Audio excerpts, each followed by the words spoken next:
Have you ever wondered why millionaires seem to live in a completely different financial reality than the rest of us? I'm talking about that mysterious shift where money stops being something you chase and starts being something that works for you. Well, there's actually a specific threshold where this transformation happens, and it's not what most people think. My name is Nick, and I've spent years studying wealth building patterns, watching people cross financial milestones, and analyzing what actually changes when your investment portfolio hits certain numbers. And what I've discovered might completely change how you think about building wealth. Because there's something fundamentally different that happens when you reach $1 million invested. Not earned, not in net worth, but actually invested and working for you. Most people think wealth building is linear. They imagine that having $200,000 is just twice as good as having $100,000, and that a million is simply 10 times better than $100,000. But that's not how money actually works at scale. There are specific thresholds where the rules of the game completely change, and $1 million represents the most important threshold most people will ever cross. Here's what's really happening that nobody talks about. When you hit $1 million invested, you don't just have more money, you literally become a different type of person in the economic system. You transform from being someone who trades time for money into someone who owns capital that generates income.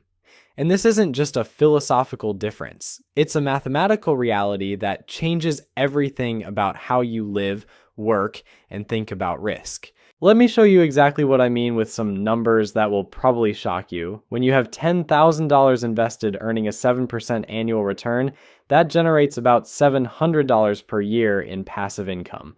Nice, but not exactly life-changing. When you have $50,000 invested, you're looking at around $3,500 annually.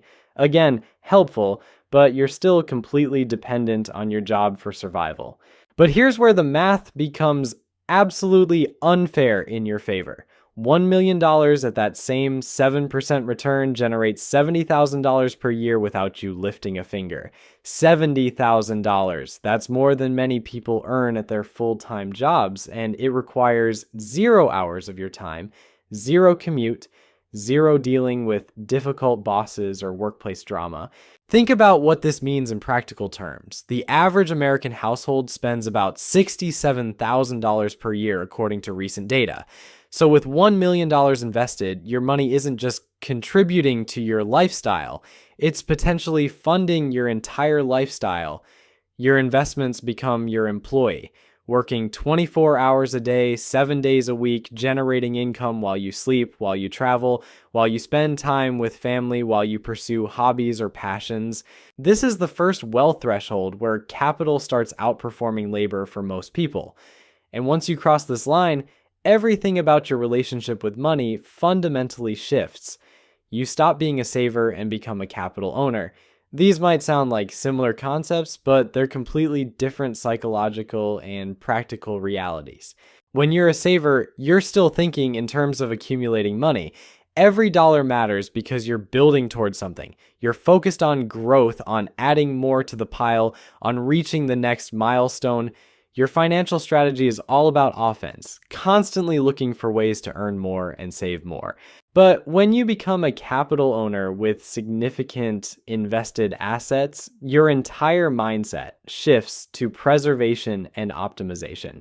You're no longer trying to get rich, you're trying to stay rich. And this requires a completely different set of skills, strategies, and psychological frameworks. The math alone is enough to change your entire perspective on risk. When you have $20,000 invested, a 10% market drop costs you $2,000.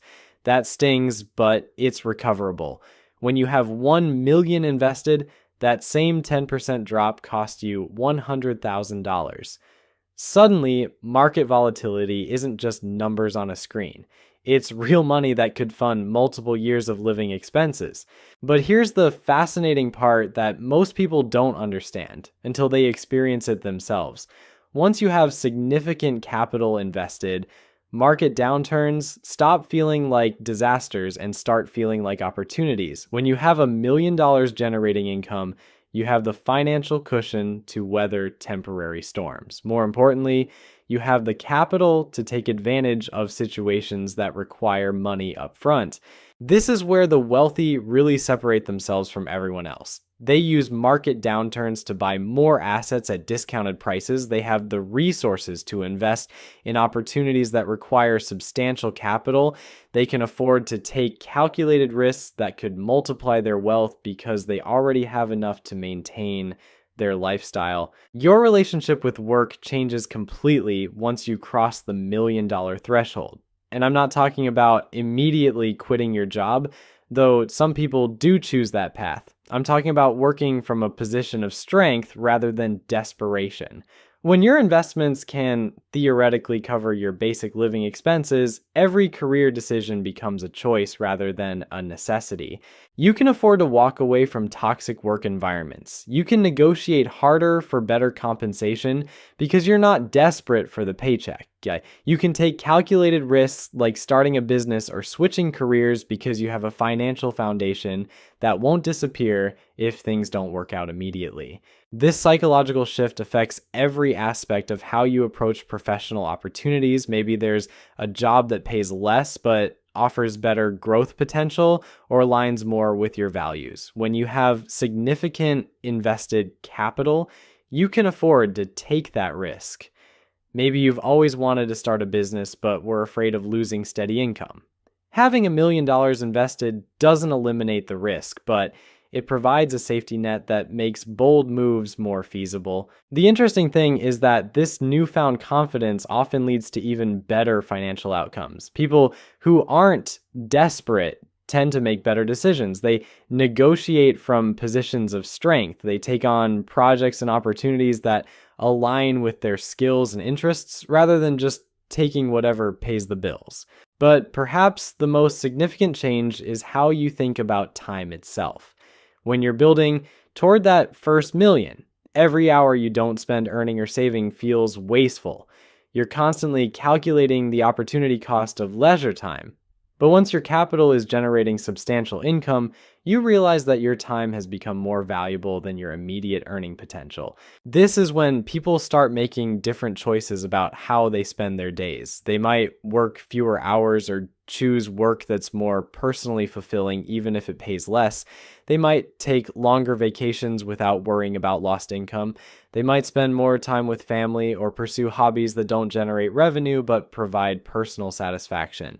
The $1 million threshold also unlocks access to completely different types of investment opportunities. When you have substantial capital, minimum investment requirements that would have been impossible to meet suddenly become accessible. Private equity funds, real estate syndications, business acquisition opportunities, and other high-barrier investments become options. These aren't just abstract investment strategies available to the ultra-wealthy. We're talking about opportunities that become accessible once you have a $1 million foundation, and they can dramatically accelerate your wealth building beyond what most people think is possible. For instance, many real estate investment trusts and private funds require minimum investments of $50,000 to $100,000 per position. When you only have $20,000 total invested, these minimums are completely out of reach. But when you're working with a $1 million portfolio, you can allocate 5 or 10% to these higher yield opportunities without putting all your eggs in one basket. The leverage opportunities also become completely different. Banks and financial institutions treat you differently when you have substantial assets. Getting approved for investment property loans becomes easier when you can show significant liquid investments as collateral. Business acquisition loans, which often require substantial down payments and proven capital reserves, suddenly become viable options. But here's where things get really interesting, and it's something that catches most new millionaires completely off guard. The psychological pressure actually increases in some unexpected ways. When you had $50,000 invested, losing 5% in a market downturn meant losing $2,500. Painful, but not devastating. When you have $1 million invested, that same 5% drop means losing $50,000. Think about that for a moment. You could lose more money in a single bad week than many people make in an entire year. Your daily portfolio fluctuations start exceeding most people's monthly salaries. This creates a completely new type of financial anxiety. that you simply cannot understand until you experience it firsthand. I've watched people hit their first million and then become obsessed with checking their account balances multiple times per day. They'll refresh their portfolio apps compulsively, watching their net worth swing by tens of thousands of dollars based on market movements completely beyond their control. It's like suddenly discovering that your financial future is tied to a roller coaster that never stops moving. This is why so many people who reach the $1 million threshold start shifting their investment strategies toward more conservative approaches. They begin prioritizing capital preservation over aggressive growth. The risk tolerance that got them to $1 million often isn't the same risk tolerance that helps them keep and grow that $1 million. You start thinking about asset allocation differently when the numbers get large enough to matter. Maybe you were perfectly comfortable having 80% of your $50,000 portfolio in growth stocks, but having $800,000 in volatile investments might keep you awake at night, even if the percentage allocation is identical. This shift toward preservation isn't just emotional, it's mathematically rational. When you have $1 million invested, you're no longer trying to hit a home run. You're trying to avoid striking out. A 20% loss when you have 50,000 invested sets you back $10,000. A 20% loss on $1 million sets you back $200,000 and potentially years of progress. But here's what's fascinating about human psychology and money. Despite these new anxieties, most people who cross the $1 million threshold report feeling fundamentally more secure than they ever have in their lives. It's not because the money eliminates all uncertainty, it's because it provides a foundation that feels substantial enough to weather most storms. When you know your investments could theoretically fund your lifestyle indefinitely, it changes how you think about every other risk in your life. Job security becomes less critical when you have years of living expenses generating passive income. Health insurance gaps become less terrifying when you have substantial assets to cover unexpected medical costs. Economic recessions become less personally threatening when you own assets that historically recover and grow over time. This security creates what I call the optionality mindset. Every major life decision becomes a choice between multiple viable options, rather than a desperate attempt to avoid financial ruin. Do you want to live in an expensive city because you love the culture, or move somewhere cheaper to stretch your money further? Both become legitimate choices when your baseline financial needs are covered. Do you want to start a business that might fail, or take a steady job that might be boring? When you have substantial invested capital, you can afford to bet on yourself in ways that would be reckless without that foundation. The worst case scenario for most entrepreneurial ventures isn't poverty, it's returning to your previous lifestyle while your investments continue generating income. This optionality extends to family decisions as well. Having children becomes less financially stressful when you know your investments can help cover the increased expenses. Supporting aging parents becomes more feasible when you're not living paycheck to paycheck. Taking time off for major life events doesn't threaten your long-term financial security. The $1 million threshold also unlocks what I call the compound acceleration effect. This is where the mathematical advantage of large capital amounts becomes almost absurd. If your $1 million grows by just 8% in a given year, you've made $80,000 without any effort. That's more than many people contribute to their retirement accounts over multiple years of aggressive saving. This acceleration means that your second million often comes much faster than your first million. The first million might take 15 to 20 years of disciplined saving and investing, but once you have that foundation, the combination of continued contributions and compound growth on the larger base can cut that timeline dramatically. Here's the part that really separates millionaire investors from everyone else. They start thinking about tax optimization as a core strategy rather than an afterthought. When your investment gains are generating substantial income, the difference between paying 15% versus 25% in taxes becomes enormous. Tax loss harvesting Asset location strategies and retirement account optimization become worth the complexity because the dollar amounts involved make the effort worthwhile. The wealthy don't just have more money, they have access to better financial infrastructure. Private banking relationships, dedicated financial advisors, and sophisticated tax planning services all become economically viable when you have substantial assets to manage. These services aren't necessarily better because they're expensive, they're better because they're designed for people whose financial situations are complex enough to benefit from specialized expertise. But perhaps the most profound change that happens when you cross the $1 million threshold is how you think about legacy. When you're building your first 100,000, you're focused on your own financial security. When you have $1 million invested and it's growing faster than you can spend it, you start thinking about what happens to this wealth beyond your own lifetime. This isn't just about leaving money to children or charities. It's about understanding that you've created something that can outlive you and continue generating value for decades or even generations. Your investments become less about funding your own lifestyle and more about stewarding capital that could impact multiple lives over extended periods. This shift in thinking affects everything from your daily habits to your long-term planning. When you're accumulating your first 100,000, every dollar feels precious because progress is slow and visible. You celebrate hitting new milestones because they represent months or years of disciplined saving. But when you have $1 million generating 70,000 annually, you start thinking about money in completely different units. Instead of counting individual dollars, you start thinking in terms of months or years of financial independence. A $10,000 expense isn't devastating anymore because you know your investments will replace that money in less than 2 months.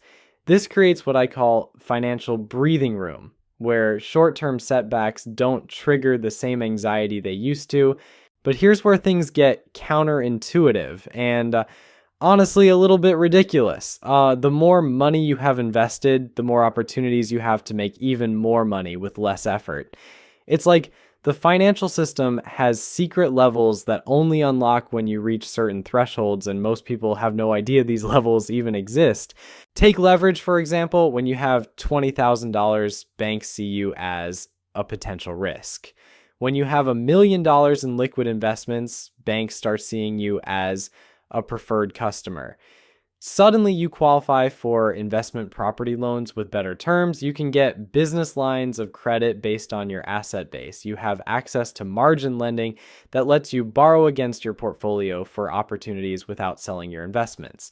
This access to cheap capital is how the wealthy really separate themselves from everyone else. They don't just save their way to wealth, they use their existing capital to acquire more capital producing assets. It's like having a key that unlocks doors most people don't even know exist. Real estate becomes a completely different game when you have substantial liquid investments. Instead of scraping together a down payment and hoping you qualify for a mortgage, you can move quickly on opportunities. Cash offers, bridge financing, and investment property acquisitions all become viable strategies when you have $1 million foundation.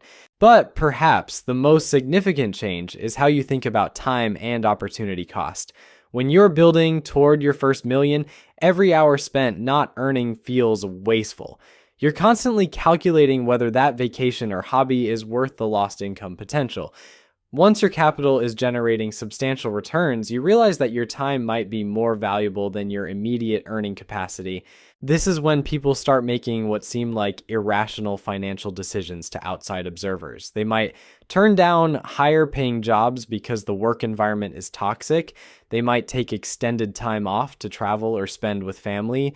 They might pursue passion projects that don't generate immediate income but provide personal fulfillment. From the outside, these choices look financially irresponsible.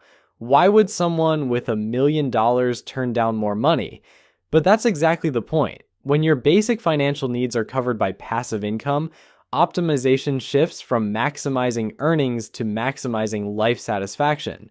The relationship with risk becomes completely inverted once you cross this threshold. When you have limited capital, every investment decision feels crucial because there's no safety net. One bad choice could set you back years, but when you have substantial invested assets, you can afford to take calculated risks because the downside is manageable. This risk tolerance paradox is fascinating to observe. The people who can most afford to lose money are often the most conservative with their core holdings, while simultaneously being more aggressive with smaller portions of their portfolio. They'll keep 80% in stable, diversified investments while using the remaining 20% for higher risk, higher reward opportunities.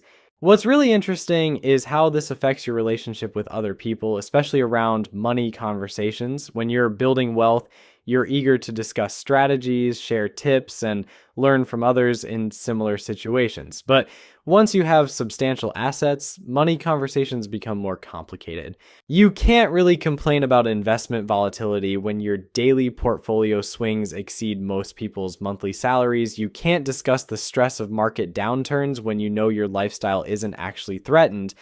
You certainly can't talk about the burden of managing wealth when most people are struggling to save anything at all. This creates a weird form of social isolation that many new millionaires don't expect. The financial concerns that dominate most conversations become irrelevant to your situation, while your actual concerns sound like luxury problems to people still building their first 100,000. So there you have it. The $1,000,000 rule isn't just about reaching a number, it's about crossing into a completely different financial reality where the rules of money fundamentally change. You transform from someone who trades time for money into someone whose money works harder than most people do at their jobs. The shift from accumulator to capital owner changes everything about how you think, work, and live. If you're serious about building wealth, understanding this threshold gives you a roadmap for what's actually possible once you get there.